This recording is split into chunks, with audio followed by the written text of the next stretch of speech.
So, have you guys been paying attention to the Copenhagen talks? It's kind of hard to take global warming seriously when it snows dripping cold outside. You live in Manitoba. You figure you could handle a little cold? But anyways, Canada apparently is an embarrassment to the developing world. Didn't Canada just sign a U.S. broker deal at the Copenhagen conference? The non-legally binding offer to give money to some countries without having to change anything ourselves. Beggars can't be choosers.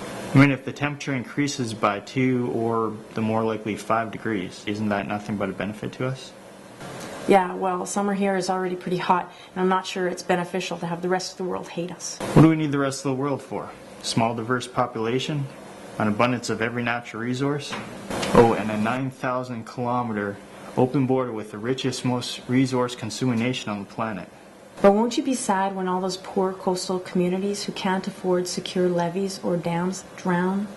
So what are you really trying to say? Are you trying to say I'm a bad person because I live in a country that trades the well-being of future populations for dollars? Will you care when millions of people have to leave their homes because they don't have access to water or have an unprotected coast?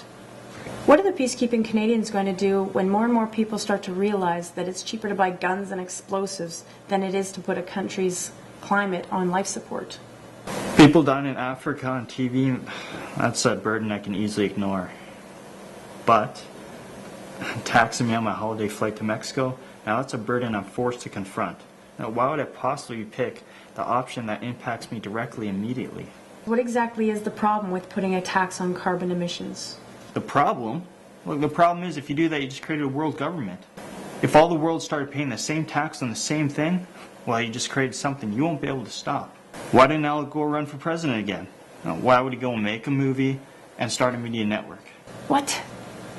Because he thinks he knows what's coming. He's setting the stage. Now, don't you get it? Global warming is just the excuse.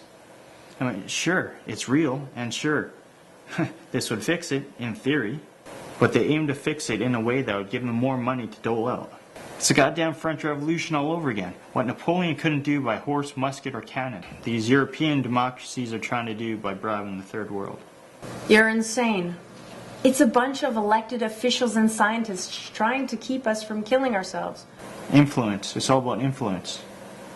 And there's no better way to get it than to give them a magical solution to an unfixable problem. The damage is already done, the infrastructure is already built, and the cat's already fat. So what is the solution? What's your solution? We can get to the moon, can't we? We're good at blowing stuff up, aren't we? If we just blow a big enough piece off the moon and slam that sucker right into some barren wasteland like Australia, the resultant explosion would throw up enough debris to block out the sun.